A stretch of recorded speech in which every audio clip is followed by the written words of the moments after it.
નમસ્કાર ગુજરાત. આજે આપણે જોઈશું 27 માર્ચ 2024નું મોસ્ટ ઇમ્પોર્ટન્ટ કરંટ અફેર. તો ચલીએ શરૂઆત કરીએ. તાજેતરમાં વિશ્વ ડાઉન સિન્ડ્રોમ દિવસ ક્યારે ઉજવવામાં આવ્યો? તો કે 21 માર્ચના રોજ વિશ્વ ડાઉન સિન્ડ્રોમ દિવસ ઉજવવામાં આવ્યો છે. તાજેતરમાં વિશ્વ ડાઉન સિન્ડ્રોમ દિવસ 21 માર્ચે ઉજવવામાં આવ્યો છે. દર વર્ષે 21 માર્ચે વર્લ્ડ ડાઉન સિન્ડ્રોમ ડે તરીકે ઉજવવામાં આવે છે. તે ડાઉન સિન્ડ્રોમ એવી સ્થિતિ છે જે બાળકોના માનસિક અને શારીરિક વિકૃતિઓની પીડા કરે છે. ડાઉન સિન્ડ્રોમમાં બાળકો તેમના 21મા રંગસૂત્રથી વધારે નકલ સાથે જન્મ લે છે. તેથી તે ટ્રાઇસોમી 2 પણ કહેવામાં આવે છે. તો આ ખાસ કરીને યાદ રાખવું. વિશ્વ ડાઉન સિન્ડ્રોમ દિવસ 21 માર્ચે ઉજવવામાં આવે છે.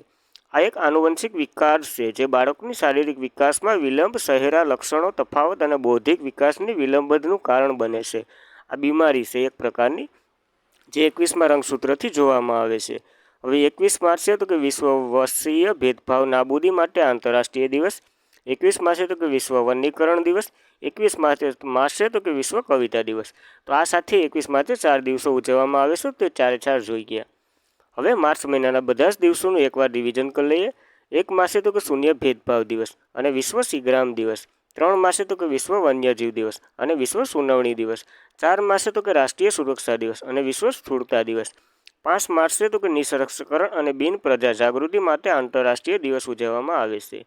7 માર્ચ છે તો કે જન ઔષધિ દિવસ. 8 માર્ચ છે તો કે આંતરરાષ્ટ્રીય મહિલા દિવસ. 13 માર્ચ છે તો કે નો સ્મોકિંગ ડે. 14 માર્ચ છે તો કે વિશ્વ કિડની દિવસ. 15 માર્ચ છે તો કે વિશ્વ ગ્રાહક અધિકાર દિવસ. 15 માર્ચે બીજો દિવસ તો કે આંતરરાષ્ટ્રીય ઇસ્મોફોબિયા દિવસ. 16 માર્ચ છે તો કે રાષ્ટ્રીય રસીકરણ દિવસ. 18 માર્ચ છે તો કે એન્ડર્સ ફેક્ટરી દિવસ અને 20 માર્ચ છે તો કે આંતરરાષ્ટ્રીય સુખ દિવસ તરીકે ઉજવવામાં આવે છે. 22 માર્ચ છે તો કે વિશ્વ જળ દિવસ. 23 માર્ચ તો કે શહીદ દિવસ ઉજવવામાં આવે છે અને 23 માર્ચે બીજો દિવસ તો કે પૃથ્વી કલાકોનો દિવસ તરીકે પણ ઉજવવામાં આવે છે. તો આ માર્ચ મહિનાના ટોટલી દિવસનું આપણે રિવિઝન કરી લીધું, તેથી તમને યાદ રહી. ત્યારબાદ ઇન્ટરનેશનલ ટેલિકોમ્યુનિકેશન યુનિટ દ્વારા તાજેતરમાં કયા દેશને તેનો ડિજિટલ ઇનોવેશન બોર્ડ સહ-અધ્યક્ષ તરીકે ચૂંટવામાં આવ્યા છે? તો કે આ ભારતને ચૂંટવામાં આવ્યા છે. ભારત માટે ખુશીની વાત છે, કારણ કે ઇન્ટરનેશનલ ટેલિકોમ્યુનિકેશન યુનિટી દ્વારા તાજેતરમાં ભારતને તેમના ડિજિટલ ઇનોવેશનને સહ-અધ્યક્ષ તરીકે ચૂંટવામાં આવ્યા છે. તો હવે ઇન્ટરનેટના ટેલિકોમ યુનિટીની વાત કરીએ તો તેની રચના 1865માં થઈ હતી. હેડક્વાર્ટર તો કે જીનીવા, સ્વિટ્ઝરલેન્ડમાં આવેલું છે. તો આ ખાસ કરીને ઇન્ટરનેશનલ ટેલિકોમ્યુનિકેશન વિશે યાદ રાખવું. હવે ભારતમાં તાજેતરમાં આવી ઘટનાઓ બની તેના વિશે એકવાર રિવિઝન કરી લઈએ. તો કે ભારત G20નો અધ્યક્ષ પણ હતો 2023માં. શાંઘાઈ કોઓપરેશનનો પણ અધ્યક્ષ હતો. વસેનાર કરાર, પુરુષ હોકી વર્લ્ડ કપ, મહિલા બોક્સિંગ ચેમ્પિયનશિપ, આઈસીસી પુરુષ વર્લ્ડ કપ અને 2024ની ક્યુડા સમિટ વગેરે ભારતમાં યોજાયું હતું. હવે ડિસેમ્બર 2023માં ભારત આંતરરાષ્ટ્રીય કપાસ સહકાર સમિતિની 81મી બેઠકનું આયોજન કર્યું હતું. સાઉથ એશિયા પ્રથમ સેન્ટર ફોર પીટર્સ વાઇકર ભારતમાં સ્થપાશે. ભારતે યુએસના 62માં સામાજિક વિકાસ આયોગની અધ્યક્ષતા કરી હતી. ત્યારબાદ ભારત એટોમિક મિશન કરાર 27મું સભ્ય બન્યું હતું અને global summit of food safety regulator 2023નું આયોજન કરવામાં આવ્યું હતું ભારત ખાતે. International organization of living metrological પ્રમાણપત્ર જારી કરનાર ભારત 13મો દેશ બન્યો હતો. ભારત 2024માં વર્લ્ડ ટેલિકોમ્યુનિકેશન સ્ટાન્ડર્ડ એસેમ્બલીનું આયોજન કરશે. તો આ ભારતને લગતું તમામ કરંટ અફેર જોઈ ગયું. ભારત 2024માં યુનેસ્કો વર્લ્ડ હેરિટેજ કમિટીની અધ્યક્ષતા કરશે. એ 47મી હશે. આ મોસ્ટ આઈએમપી છે. 2023માં 27મું વિશ્વ રોકાણ સમિટનું આયોજન કરીએ. 2023માં વર્લ્ડ કોફી કોન્ફરન્સનું આયોજન કરવામાં આવ્યું હતું. તે પ્રથમ વખત ભારતમાં થયું હતું અને ભારતના બેંગ્લોરમાં થયું હતું. તો ખાસ કરીને આ પોઈન્ટ યાદ રાખવા તાજેતરનું કરંટ અફેર સાથે. તાજેતરમાં તેમની પ્રથમ મગહી નવલકથા ફૂલ બહાદુર માટે અંગ્રેજી અનુવાદન કોને કર્યું છે? તો કે અભય કેએ આ અનુવાદન કર્યું છે ફૂલ બહાદુરનું. તાજેતરમાં તેમની પ્રથમ મગહી નવલકથા ફૂલ બહાદુરનું અંગ્રેજીમાં અનુવાદન તો કે અભય કે દ્વારા કરવામાં આવ્યું છે. ફૂલ બહાદુર એ પ્રથમ મગહી નવલકથા છે જેનો અંગ્રેજીમાં અનુવાદન કરવામાં આવ્યું છે. આ મગહી નવલકથા ખાસ કરીને યાદ રાખવું. કોણે કર્યું છે? તો કે અભયે કર્યું છે, અભય કેએ. નવલકથા ફૂલ બહાદુર મૂળ રૂપે તો કે જયનાથ પતિ દ્વારા લખાયેલી હતી. તો મૂળ અને ટ્રાન્સલેશન બંને યાદ રાખવું. તે સૌ પ્રથમ 1928માં પ્રકાશિત થઈ હતી, પરંતુ તે અંગ્રેજીમાં અનુવાદન પ્રથમ મગધી નવલકથા છે, એટલે કે આ પ્રથમ છે. બાય ધ વે, અભય 2025માં પોતાનું નવું પુસ્તક લોન્ચ કરશે, જેનું નામ તો કે નાલંદા હશે. તો આ બંને પુસ્તકો સરસામાં રહ્યા છે, તો ખાસ કરીને યાદ રાખવા. હવે તાજેતરના સરસામાં રહેલા પુસ્તકો જોઈ લઈએ. મનોર મિશ્રા તો કે સાંસ્કૃતિક પરિમાણો, મરોર મુકુંદ નવરણે તો કે ફોર સ્ટાર્ટઅપ ઓફ ડિઝીઝ. આ બધી પુસ્તકોના લેખકો છે. જયા જેટલી તો કે ભારતમાંથી ગ્રાફિક ડિઝાઇન માટેની પ્રેરણા, સારું નિવેદિતા તો કે ઔરંગઝેબ સાથે વાતચીત, ડૉક્ટર મનસુખ માંડવિયા તો કે ભવિષ્યનું ફળદ્રુપ, અરુણ કુમાર દત્તા તો કે આસામ બેડહાળ લસિત બરખફૂમ, સંજીવ જોશી તો કે એક મહાસાગરીય મારી અંદર છે, ગોડા બાપા રાજપક્ષે તો કે કાવતરા નામનું પુસ્તક લખ્યું હતું, લક્ષ્મી મુદેશ્વર પુરી તો કે સૂર્યને ગળી જવું, પીએમ શ્રીધરન પિલ્લે તો કે મૂળભૂત માળખા અને પ્રજાસત્તાક. તો આ 2024ના જે સરસામાં રહ્યા પુસ્તકો જોયા અને આગળ એક પોઈન્ટ પડ્યો, તો આ ખાસ કરીને યાદ રાખવું. IRDA એટલે કે અડીરાએ તાજેતરમાં કયા દેશ નામક વીમા માર્કેટ પ્લેટફોર્મની સ્થાપનાની મંજૂરી આપી છે? તો કે વીમો સરળ એવા પ્લેટફોર્મની મંજૂરી આપી છે અડીરાએ. અડીરાએ તાજેતરમાં વીમા સરળ નામની વીમા માર્કેટ પ્લેટફોર્મની સ્થાપનાની મંજૂરી આપી છે. હવે અડીરાની વાત કરીએ તો અડીરાનું ફૂલ ફોર્મ તો કે ભારતીય investment regulatory and development authority થાય છે. તેનું હેડક્વાર્ટર તો કે હૈદરાબાદ ખાતે આવેલું છે. હાલના ચેરપર્સન તો કે દેવાંશી પાંડા છે. તો ખાસ કરીને અડીરા વિશે પણ યાદ રાખવું. આ સરળ વીમા શું છે? તો કે 22માં investment regulatory and development authority of India એટલે કે અડીરાએ ઇનોવેશન માર્કેટિંગ પ્લેટફોર્મ એટલે કે વીમા સુગમની સ્થાપનાને મંજૂરી આપી છે. આના દ્વારા એક વીમા ઇન્ફ્રાસ્ટ્રક્ચર બનાવવામાં આવશે, જ્યાં તમામ વીમા કંપનીઓ વિશે માહિતી એક જ પ્લેટફોર્મ પર ઉપલબ્ધ રહેશે. વીમા સુગમ એ ઈ-કોમર્સ પ્લેટફોર્મ જેવું હશે, જ્યાં વીમા કંપનીઓ તેમનું ઉત્પાદન અને વેચાણ કરી શકે છે. એટલે વીમા સુગમનો હેતુ તમામ પોલિસી ધારકોને એન્ડ ટુ એન્ડ ડિજિટલ સેવા સપરાદ કરવાનો છે. તો ખાસ કરીને વધારાની ડિટેલ્સ એકવાર જોઈ લેવી. ત્યારબાદ તાજેતરમાં પૃથ્વી પરનો સૌથી દુર્ગમ બિંદુ નેમો સુધી પહોંચનાર પ્રથમ વ્યક્તિ કોણ બન્યા છે?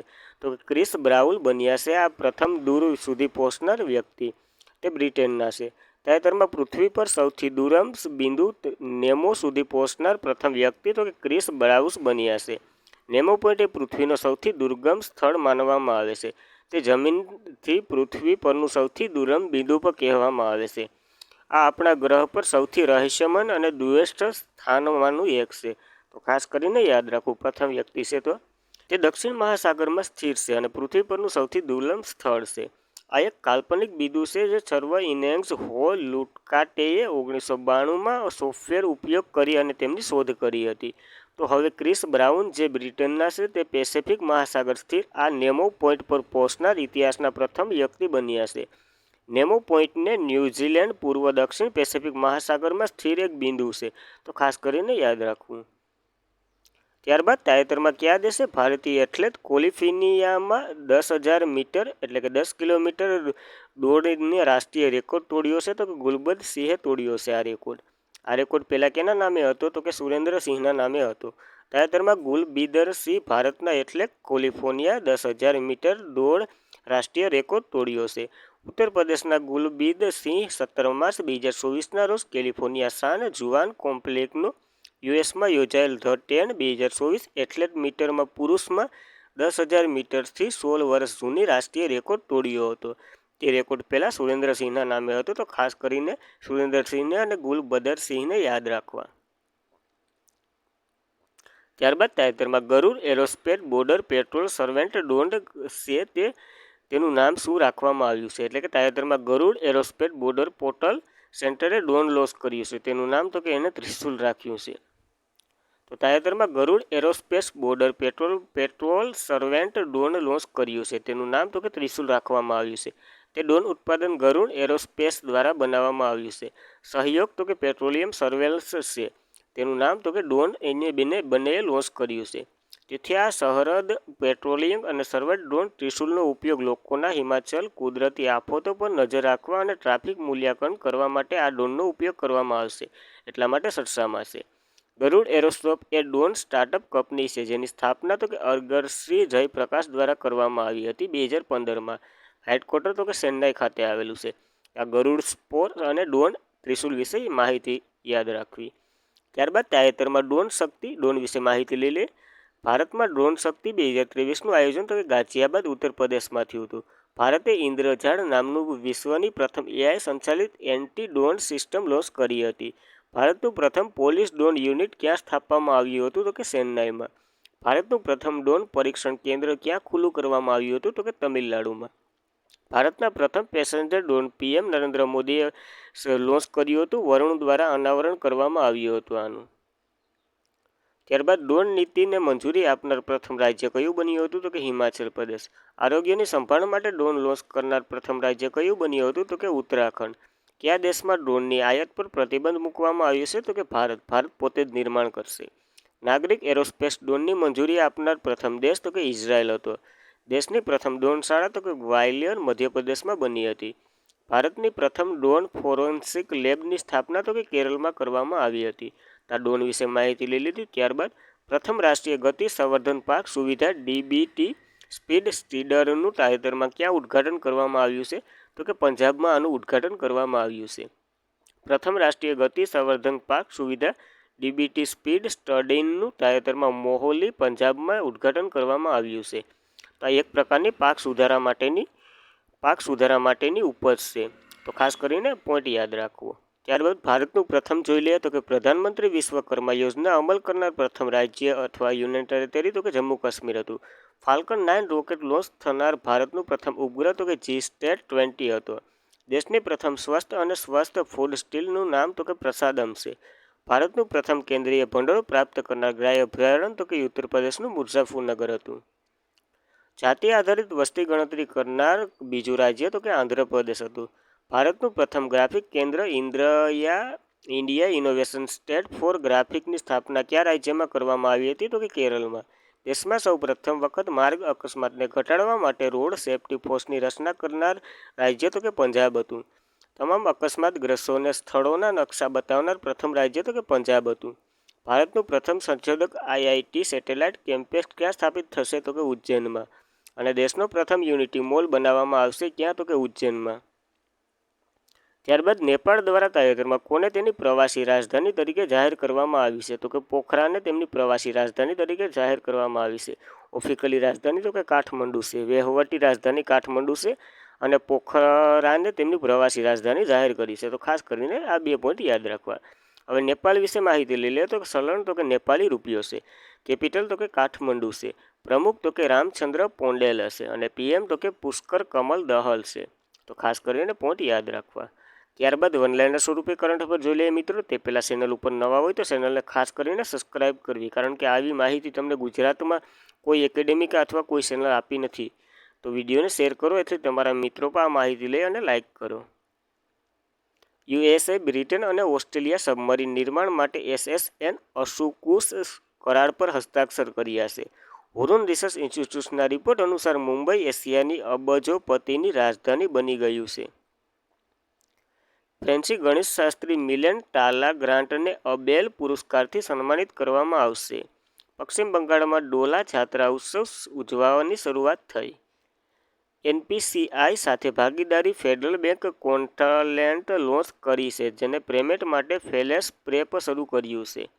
CPCRI કર્ણાટકની નવી વામન નારિયેળીની વિવિધ કલ્પ સુવર્ણાને લોન્ચ કરી છે. ઇનોગો એર ટ્રાન્સપોર્ટ એવોર્ડ 2024માં એરલાઇન ઓફ ધ યર નામ જાહેર કરવામાં આવ્યું છે, એટલે કે આપવામાં આવ્યું છે. લુઇસ મોન્ટેગોર પોર્ટુગલના નવા વડાપ્રધાન તરીકે નિયુક્ત કરવામાં આવ્યા છે. કોને? તો કે લુઇસ મોન્ટેગોરને. તો thank you for watching this video. જય હિન્દ વિદ્યાર્થી મિત્રો. તમારો દિવસ શુભ રહે.